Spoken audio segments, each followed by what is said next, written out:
Les capacités psychiques. Alors, qu'est-ce que j'entends par capacité psychique?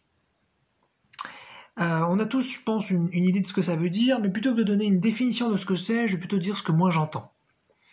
Les capacités psychiques, c'est une expression que j'utilise maintenant depuis environ 2015, pour parler, en fin de compte, des capacités internes, des capacités spirituelles. Une autre expression que là, on va peut-être tous un peu connaître, ça pourrait être capacité paranormale.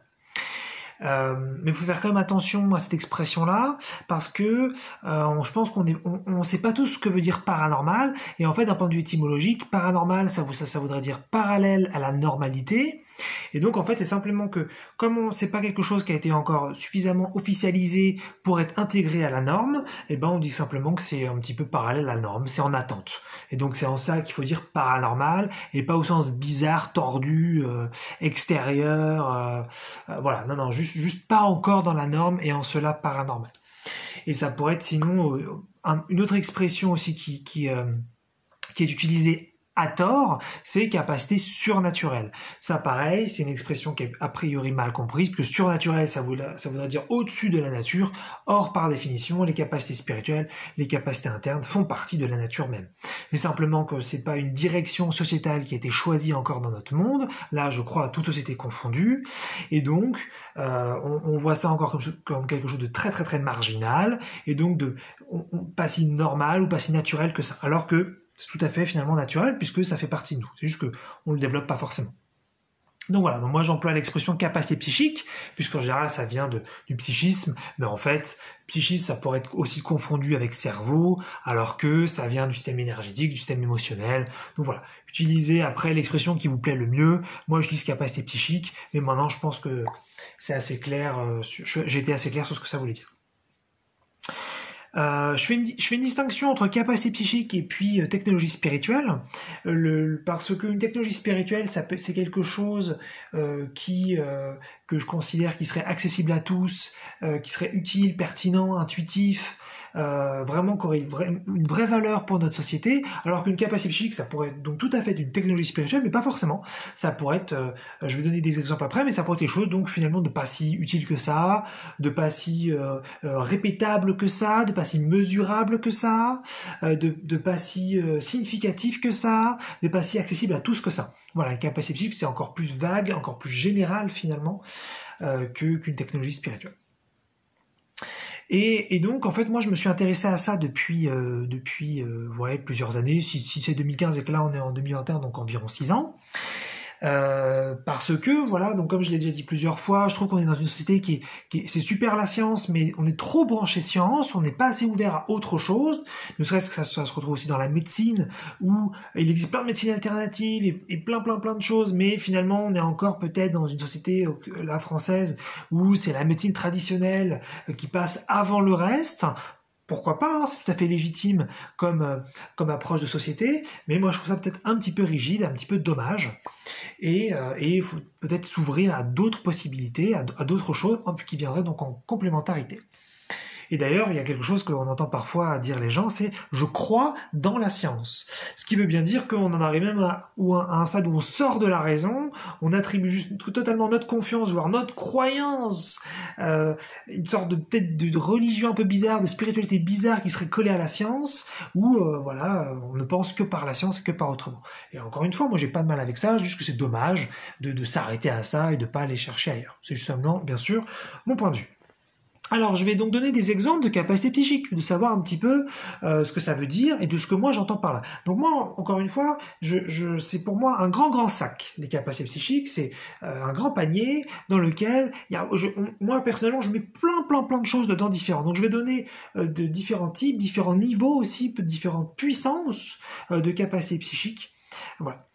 Quelque chose qui est en revanche très utilisé dans notre société là, pour le coup, et même très connu, et que moi je considère de capacité psychique, c'est l'hypnose. On connaît tous l'hypnose maintenant, ça a été démocratisé depuis plusieurs dizaines d'années, il y a même des plateaux télé où il y a des gens qui viennent faire du spectacle en faisant de l'hypnose, c'est même maintenant utilisé dans des opérations chirurgicales pour faire en sorte que les gens n'aient pas de douleur, donc ça a même une utilité donc pragmatique pour aider dans la société. Donc l'hypnose c'est quelque chose l'hypnose maintenant de très très très répandue, il y a l'hypnothérapie, il y a plein de choses autour de ça.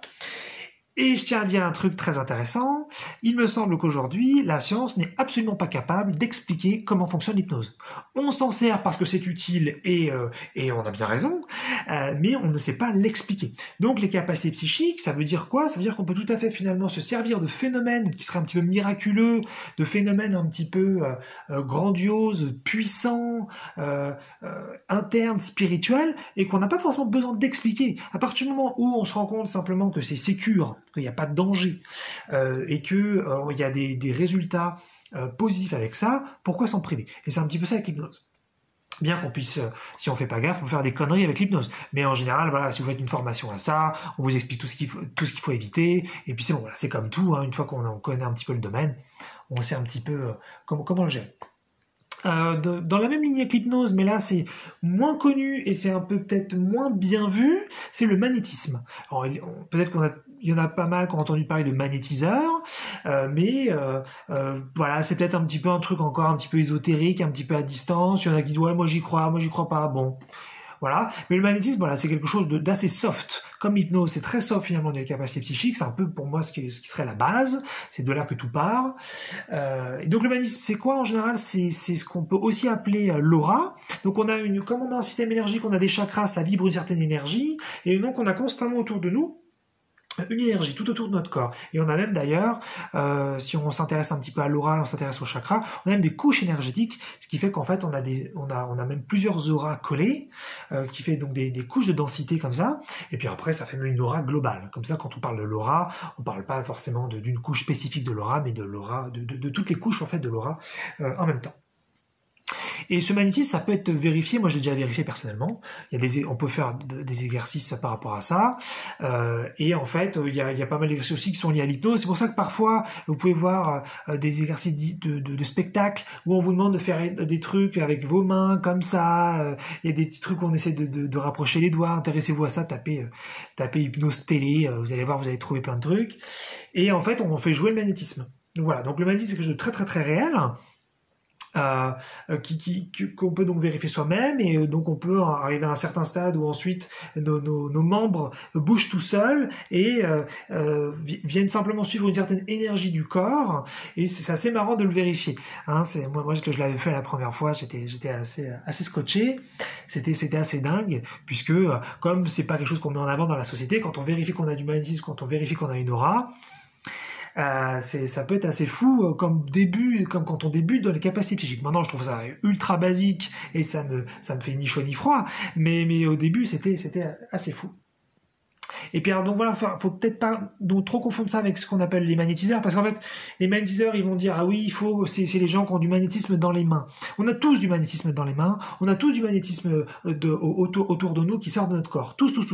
Et simplement qu'il y en a qui arrivent, qu'ils le fassent consciemment ou pas, il y a une canalisation d'énergie supérieure qui sort de leurs mains, et donc ils ont plus d'énergie qui viennent de leurs mains, et donc c'est pour ça qu'ils peuvent proposer des petites thérapies avec du magnétisme et soulager et apporter beaucoup de bien-être à certaines personnes. Mais on a tous du magnétisme et on peut tous le faire. Après, c'est comme tous les talents, hein. On n'aura pas tous le même niveau, mais on peut tous s'améliorer. Donc le magnétisme, c'est quelque chose qu'on a tous. Voilà. Donc voilà, quelque chose d'un petit peu soft comme ça. Et puis je vais parler de quelque chose que j'ai découvert dans cette même tranche. Hein, je vais donner 3 niveaux de capacité psychique, même si c'est moi qui dis ça. Hein. Mais voilà, là on est au premier niveau. Et dans ce niveau-là, j'ai découvert aussi ce que j'ai nommé moi-même le phénomène d'observation ou de proximité. Et c'est quelque chose d'assez rigolo, qu'on a tous vécu, mais qu'on n'a pas forcément tous conscientisé en revanche. Donc peut-être va falloir que vous réfléchissiez un petit peu à est-ce que vous l'avez vécu ou pas. En fait, quand vous passez pas mal de temps avec quelqu'un, peu importe qui, et quelqu'un qui a, là on va parler de choses positives, qui a un talent, une compétence que vous n'avez pas. Par exemple, ça peut être quelqu'un qui serait bon en séduction. Ça pourrait être quelqu'un qui a confiance en lui, ou elle. Ça pourrait être quelqu'un qui est bon pour s'exprimer. Ça pourrait être quelqu'un qui est bon, qui est à l'aise avec son corps, qui est fluide dans son corps. À partir du moment où vous passez pas mal de temps, quand je dis pas mal de temps, ça pourrait être quelques jours. Voilà, quelques jours, c'est très bien. Quelques heures, ça va pas être assez. Mais ça pourrait être en revanche quelques heures, puis une semaine plus tard quelques heures, puis voilà, ça fonctionnerait aussi. À partir du moment où vous passez un certain temps en fin de compte avec quelqu'un, il y a un mélange d'aura. Et en fait, ce qui se passe, que je vous ai pas dit par rapport à l'aura, c'est que il y a en général ce qu'on peut retrouver aussi dans l'aura, c'est une empreinte spirituelle, une empreinte énergétique de toutes vos compétences, de tout ce que vous êtes. Comme en fait normalement notre ADN il est censé aussi vibrer une certaine énergie, dans votre aura on retrouve en général ce que vous êtes aussi à un niveau énergétique. Et ce qui fait que quand vous développez des compétences, ça se retrouve aussi dans votre aura. Et quand vous passez du temps avec quelqu'un, les auras se mélangent et vous commencez à choper les compétences de l'autre. Mais ça, c'est très très très vérifiable, c'est pas du tout théorique. Et donc, si par exemple, je sais pas, j'ai donné des exemples, là, il y en a un autre qui me vient, vous êtes quelqu'un de très drôle, et puis vous passez pas mal de temps avec quelqu'un qui n'est pas très drôle, eh bien, après un certain temps, il va choper votre humour, sans effort, sans vouloir le faire volontairement. Il va choper votre humour, il va faire un peu les mêmes blagues, il va avoir les mêmes mouvements du corps, il aura les mêmes grimaces sur le visage, et ça va très loin. C'est-à-dire que je suis pas en train de dire que finalement, il vous a juste analysé, il vous a juste observé consciemment, et puis il a appris, et puis il reproduit ce qu'il a appris. Non, non, non. Il y a une énorme sphère qui va être non consciente, où, je vous dis, on fait ensuite les mêmes sourires, on a les mêmes rires, on a les mêmes, on hausse les sourcils de la même façon, on bouge les mains de la même façon, et ensuite on déplace le corps de la même façon, et ensuite on développe donc même les compétences de la même façon. Je vais donner l'exemple de bien s'exprimer, de savoir séduire, on finit ensuite par choper ça. En revanche, c'est pour un temps, c'est temporaire. Ça veut dire que si ensuite vous arrêtez de passer du temps avec cette personne, eh bien la compétence en général se perd. Donc il faudrait, par honnêteté, je l'ai pas complètement vérifié, mais je pense qu'il faudrait passer beaucoup plus de temps avec quelqu'un pour que peut-être la compétence reste une fois que la personne donc n'est plus là. Parce que moi je l'ai vérifié plein de fois, mais souvent en fait la compétence est partie. Alors, donc ça, c'est pour ça que je dis phénomène d'observation ou phénomène de proximité, parce que ça peut passer effectivement par la vue. Vous regardez l'autre et puis vous chopez en fait plein d'informations sans vous en rendre compte, mais ça marche aussi par le mélange des auras. Vous êtes juste côte à côte comme ça, et puis en fait vous chopez l'information énergétique de l'autre. Donc c'est très très rigolo à observer. Moi par exemple j'ai vu ça chez moi depuis que je suis adolescent, un truc comme ça. Et par exemple quand je rencontrais quelqu'un de nouveau et que je passais, donc pour moi ça va être un peu plus amplifié le phénomène. Je passais donc 1 heure avec cette nouvelle personne. Voilà, très bien. Je cherchais pas à reproduire quoi que ce soit de cette personne. Et puis je me rendais compte par exemple 1 mois plus tard. Donc j'avais vu cette personne pendant 1 heure et ensuite, admettons que je l'ai pas revu pendant 1 mois. Et 1 mois plus tard, je suis tout seul et je ris de quelque chose et je me dis oh, mais c'est le rire de cette personne que j'ai vu il y a 1 mois. Et ça m'est arrivé plein de fois, où en fait j'ai un comportement, donc je vous dis, un haussement de sourcils, une grimace, un sourire, un rire, un mouvement de bras, un mouvement d'épaule, une façon de parler, et je me dis, oh, mais il y a 2 mois j'ai rencontré cette personne, et c'est ça. Et donc là, c'est typiquement, en fait, vous avez chopé l'information et vous la reproduisez. C'est juste que, sans vouloir m'envoyer des fleurs, je suis plus conscient que la moyenne, et donc je suis capable de tout de suite percevoir ça, en fait, quand je le fais. C'est comme si j'avais un mélange de sens, ça veut dire que ce que j'ai pu par voir, j'arrive à le sentir par le toucher. Parce qu'évidemment, quand je ris ou quand je fais un mouvement d'épaule, je le sens, je ne le vois pas. Or chez l'autre, je l'ai a priori vu ou j'ai chopé l'information énergétiquement, donc par proximité. Mais voilà, c'est un vrai phénomène, donc ça, on est pour moi sur des capacités psychiques qui sont donc pas forcément conscientisées, mais on est sur un vrai truc qui se produit. Alors on arrive au 2e niveau, ce sont bien sûr des exemples. Il existe des dizaines et des dizaines de capacités psychiques différentes. Là, je vous en donne juste quelques-unes. Parce que moi, c'est quelque chose qui me passionne beaucoup. Alors au 2e niveau, je vais donner un truc très très basique, dont j'ai déjà parlé plein de fois, c'est bien sûr la canalisation. Et pour ce faire, je vais présenter un livre que j'avais pas encore présenté, qui s'appelle Opening to Channeling.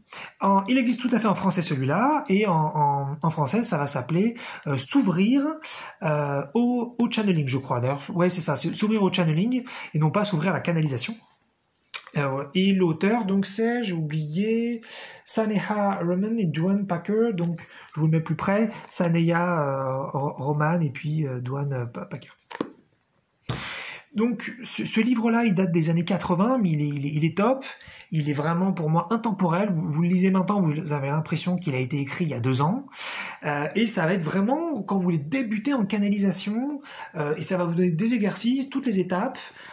C'est super bien écrit, c'est passionnant, c'est franchement génial pour s'ouvrir donc aux capacités psychiques et pour moi peut-être aux premières capacités psychiques qui auraient vraiment de l'utilité, c'est vraiment donc le channeling, la canalisation.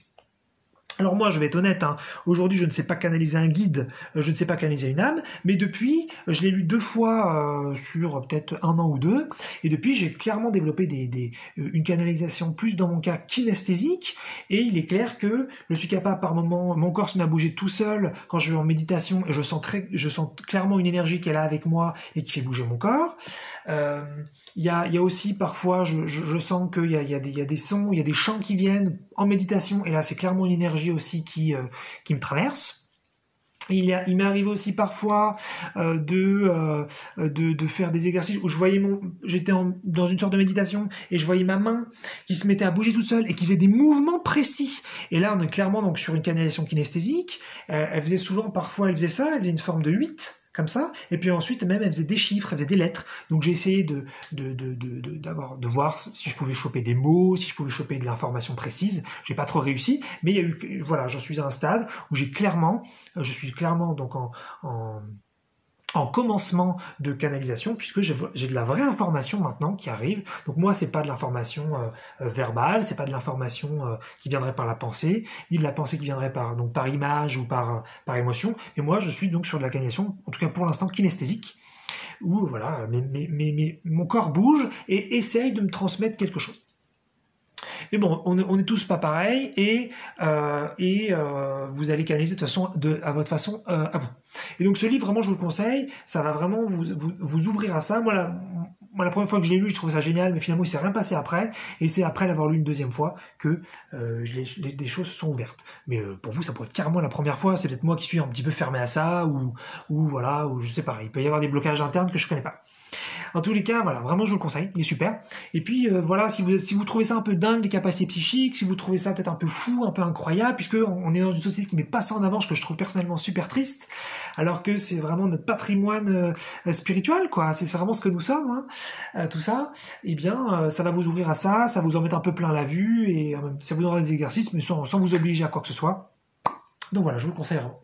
Donc voilà, la canalisation, ça reste une capacité psychique quand même très très répandue aujourd'hui, et puis qui peut être donc très utile, hein, puisque on peut avoir de l'information sur plein de choses sur notre vie, des réponses pour des problèmes. On peut aussi apprendre à canaliser tel type de guide, tel type d'âme, tel type d'entité. Donc c'est pas canaliser forcément une seule source d'information. Donc il y a vraiment tout un pan de recherche à faire et d'exploration en canalisation qu'on peut démarrer. Et ça peut aller très très très loin cette histoire. Et puis plus vous progressez aussi en énergie interne, en énergie positive et en vibration personnelle, plus vous êtes apte à canaliser des entités qui sont plus positives, plus amour et qui ont plus d'informations pertinentes. Et c'est pour ça que parfois il y en a qui se remettent en question derrière par rapport à la canalisation qu'ils ont faite, parce qu'en fait ils ont changé depuis et qui canalisent des êtres supérieurs au sens simplement des énergies plus légères, pas supérieurs au sens ils sont mieux ou ils sont plus, enfin ils ont pas plus de valeur, hein, juste simplement une énergie plus légère, plus soft et donc plus pertinente, plus subtile, plus positive, plus consciente. Voilà, donc ça, je ne veux pas m'étendre plus, hein. J'ai déjà parlé suffisamment de canalisation à d'autres moments. Donc on arrive un petit peu au 3e niveau. D'ailleurs, non, je me suis trompé. Sur mes notes, je vois que j'ai fait 4 niveaux. Peu importe, ça ne change pas grand-chose. Donc là, je vais parler de capacités qu'on connaît moins. Mais dont on a peut-être entendu parler à droite à gauche. Alors peut-être la plus connue, ce serait la télé psychie. Là vous me dites la télépsychie, je connais pas, mais si. En fait, parce que vous, ce que vous connaissez, c'est la télépathie. Alors on connaît tous la télépathie, c'est l'idée de connaître les pensées des autres, de pouvoir parler par la pensée. Mais en fait, à l'origine, le mot qui serait plus juste d'un point de vue définition, d'un point de vue étymologique, c'est télépsychie, parce que télépsychie, ça veut simplement dire communiquer par la psyché de loin. Voilà, donc c'est-à-dire par la pensée de loin. Alors que télépathie, à l'origine, en fait, c'était les gens qui étaient sur leur lit de mort, par exemple, à l'hôpital, et c'est un phénomène qu'on retrouve beaucoup chez les gens qui vont mourir, ils se mettent à voir des ancêtres, des proches, des gens qui sont dans l'au-delà et qui viennent les chercher, ou qui viennent communiquer avec eux, ou qui viennent les rassurer avant le passage de l'autre côté. Et donc à ce moment-là, on parlait de télépathie, parce que pathie, c'est patho, c'est lié à la maladie, c'est lié à la mort. Donc c'est pour ça qu'ensuite on a gardé dans notre culture collective que la télépathie c'était la communication par la pensée, mais en fait c'est plus la communication avec les morts par la pensée sur la fin de vie. Voilà. Donc c'est un peu plus, alors que la télépsychie, là c'est clairement la communication par la pensée, comme ça, dans la vie de tous les jours. Voilà. Donc ça c'est quelque chose qu'on connaît tous, au moins ne serait-ce que de nom, il y a bien sûr plein de films là-dessus, mais sinon, on a potentiellement tous vécu un petit peu ça, où on pense à quelqu'un et puis la personne nous appelle, ou inversement, ou on pense à quelque chose et puis là la personne notre ami qui était avec nous à ce moment-là nous en parle. On a vécu ce qu'on appelle aussi des transmissions de pensée, donc ces phénomènes où en fait comme on est un et qu'en fait la pensée privée est une illusion et c'est quelque chose qu'on chérit peut-être beaucoup dans nos sociétés, mais en réalité les pensées ne sont pas du tout privées, c'est simplement qu'on se fait croire que tout ça on n'y a pas accès, mais en principe toutes les pensées sont accessibles. Et donc si vous pensez à quelque chose et que vous êtes très connecté à quelqu'un, c'est pour ça que vous êtes davantage fusionnel, vous êtes davantage dans l'unité, et c'est pour ça que vous pouvez accéder un peu aux pensées de l'autre. Dans la vie de tous les jours, c'est pas quelque chose qu'on fait beaucoup, et c'est pas quelque chose qui impacte vraiment notre vie. Donc ce serait une capacité qu'il faudrait vraiment développer pour que ça devienne utile. Mais a priori, on a tous vécu un petit peu des trucs un peu bizarres où vous pensez à quelque chose et l'autre à côté il pense aussi, alors qu'il n'y avait aucun stimulus dans l'environnement qui normalement vous faisait penser à ça tous les deux. Voilà. Donc voilà, c'est quelque chose qu'on a a priori un peu tous vécu, donc une capacité assez connue. Une autre capacité aussi connue, mais là en revanche plus compliquée à vérifier, c'est la psychokinésie. Alors la psychokinésie, pareil, vous dites mais qu'est-ce que c'est que ce truc ? C'est pareil, c'est un autre mot, on emploie la télékinésie. Pour dire en fait c'est l'idée de pouvoir faire bouger des objets à distance. Donc par exemple, là la lampe qui est derrière moi, si je pouvais faire preuve donc de psychokinésie ou de télékinésie, eh bien là elle se mettrait à bouger toute seule. Par exemple. Alors à ne pas confondre avec quand vous avez des entités potentiellement autour de vous qui font bouger des objets, là c'est autre chose. Là je vous parle d'une capacité psychique où c'est vous qui faites bouger l'objet à distance. Alors petite distinction, donc télékinésie ce serait plus faire bouger à distance quelque chose, mais là ça pourrait être avec une télécommande. Et à ce moment-là on est sur de la télékinésie, c'est-à-dire vous faites bouger la chose à distance comme si vous aviez une voiture télécommandée. Alors que la psychokinésie, là c'est plus avec la psyché, que vous allez faire bouger donc l'objet à distance. C'est pour ça que c'est comme pour télépsychie, télépathie, préférez, si vraiment vous voulez vous intéresser à ça, préférez la psychokinésie à la télékinésie d'un point de vue juste définition. C'est pas très très important après, hein.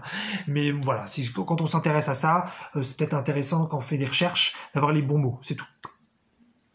Donc la psychokinésie, ça en revanche, effectivement, c'est quelque chose qui n'est pas beaucoup vérifié dans notre quotidien. On a peut-être tous eu des phénomènes dans nos vies où des trucs sont mis à bouger tout seuls, on ne savait pas trop pourquoi, mais c'est vrai que c'est pas très très répandu. Mais en tout cas, c'est quelque chose qu'on connaît en général bien de nom. Il y a beaucoup de films qui parlent de ça.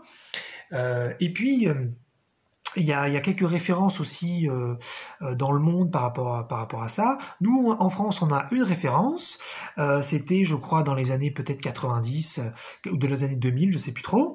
Il y a quelqu'un qui s'appelait donc Jean-Pierre Girard, qui était capable de tordre des tubes de métal à distance. Et j'entends déjà les sceptiques dire oui, mais ça, en fait, c'est truqué tout ça. On peut toujours discuter. Mais il y avait quelque chose qui est indiscutable par rapport à ces démonstrations qu'il a fait de très très très nombreuses fois. Et c'est pas quelque chose qu'il a fait qu'une seule fois. C'est que ensuite on mesurait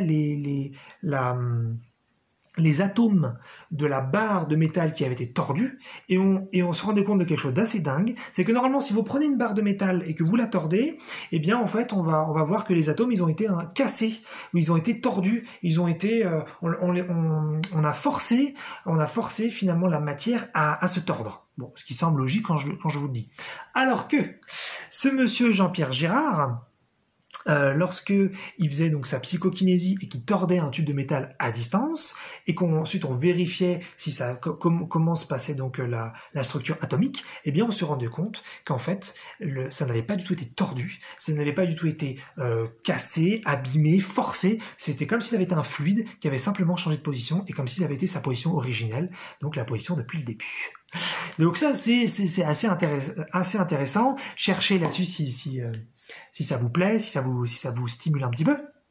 Mais voilà, on a ce genre de phénomène. Maintenant, c'est pas quelqu'un qui avait réussi finalement à transmettre ça. Il avait fait des petits stages, des petits enseignements. J'avais rencontré moi quelqu'un qui avait participé au stage, mais il y en avait qui avaient réussi à faire bouger des choses, à tordre des crayons, mais tout le monde n'y arrivait pas forcément. Donc on n'est pas sur forcément quelque chose qui avait pu être enseigné. En tout cas, c'est quelque chose a priori qui existe, qu'on peut développer, mais voilà, peut-être il faudrait être vraiment un bon enseignant là-dessus. En revanche, ça peut être un petit peu dangereux, donc faites gaffe. Si j'avais déjà entendu parler de personnes qui avaient fait des essais de psychokinésie sur des objets trop gros.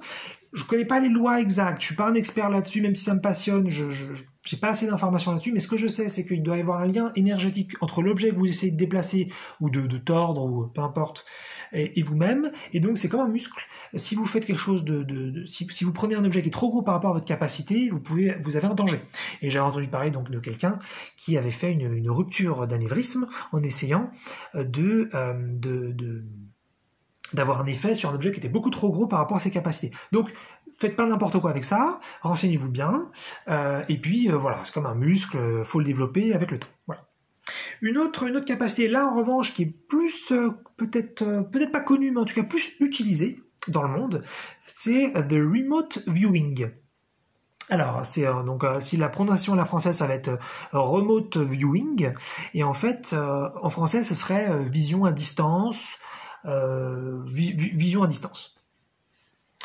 Remote viewing, ça, c'est en fait deux capacités psychiques en une.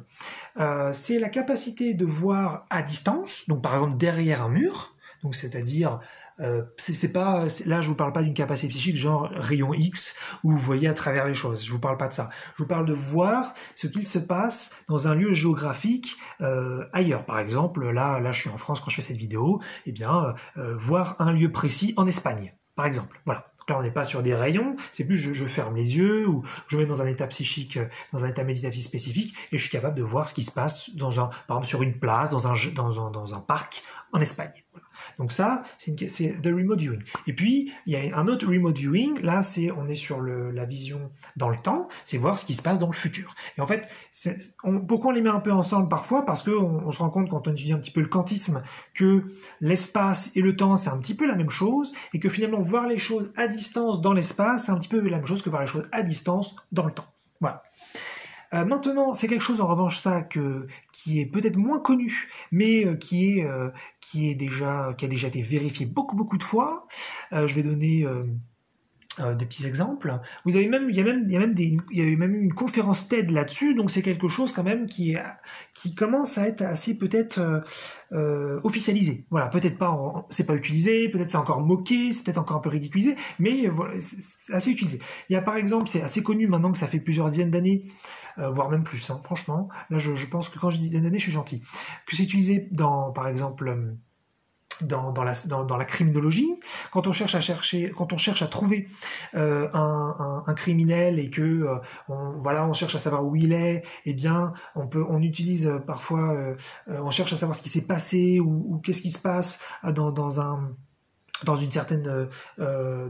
certain endroit de recherche où il serait caché potentiellement, eh bien on utilise effectivement des gens qui savent faire ça, qui sont capables de voir à distance des lieux et qui en général par exemple ils dessinent ou ils verbalisent ce qu'ils voient, ils sont dans un état spécifique et on découvre en fait qu'ils sont capables de voir des endroits qu'ils n'ont jamais vus avant et de donner des informations précises et ça peut aider à retrouver par exemple des criminels. C'est aussi utilisé chez les militaires pour par exemple faire des missions de reconnaissance.